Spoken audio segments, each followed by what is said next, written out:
marabout ou prophète. Les deux disent qu'ils voient de la part de Dieu. Est-ce que marabout réellement voit de la part de Dieu?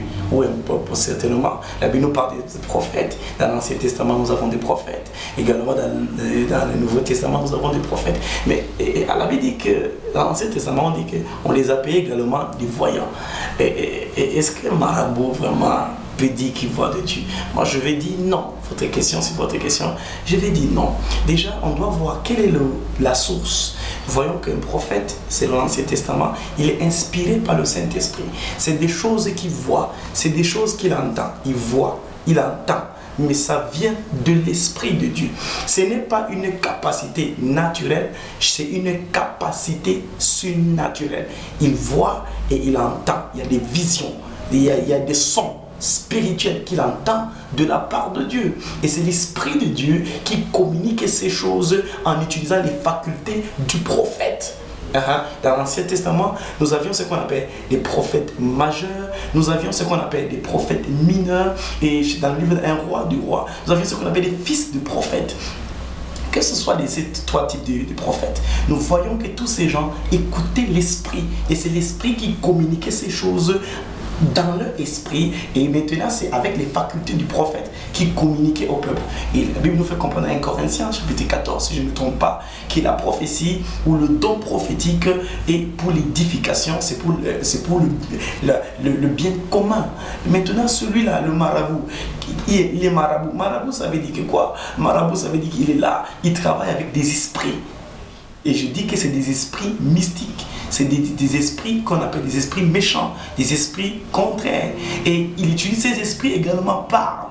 Nous avons vu dans Marc chapitre 1, à partir du verset 23. Jésus se trouve dans la synagogue, et dans la synagogue, pendant que Jésus prêche, il y a un esprit qui commence à manifester et à parler. Et vous allez voir que l'esprit maîtrisait beaucoup de choses qui concernaient Jésus, y compris son origine, y compris beaucoup de choses dont je dis qui concernent Jésus.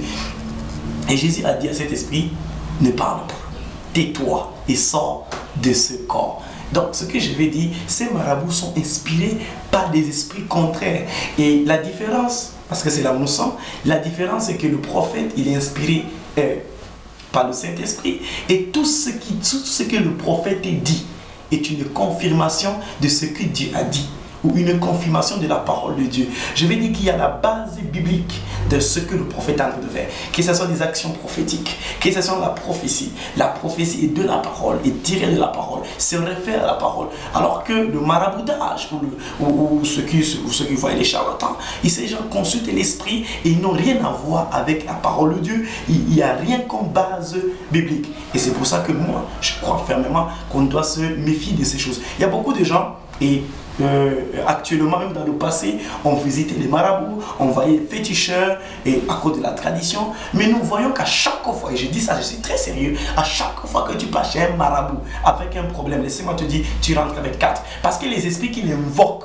pour que ces esprits travaillent sur toi, pour que ces esprits viennent te guérir, c'est des esprits maléfiques, et ces esprits entrent en toi. Deux choses, soit c'est la possession, c'est-à-dire que les esprits entrent dans ton corps, ou c'est l'oppression, c'est-à-dire que les esprits travaillent sur toi, t'oppressent. Il y a des gens qui ne dorment pas, des couches nocturnes, il y a des gens qui vivent ce qu'on appelle des repas nocturnes. Toutes ces choses, c'est des formes d'oppression mystique. Mais laissez-moi te dire, frère, il faut faire attention. Un prophète authentique va te renvoyer dans la parole de Dieu. Moi, je suis prophète, et je te dis comment nous opérons, je te dis comment nous fonctionnons. Un prophète, je dis un prophète, véritable prophète, il va te dire qu'il faut obéir, il faut adorer Dieu, il faut obéir à la parole de Dieu. Et tout ce qu'il va faire, que ce soit des actions.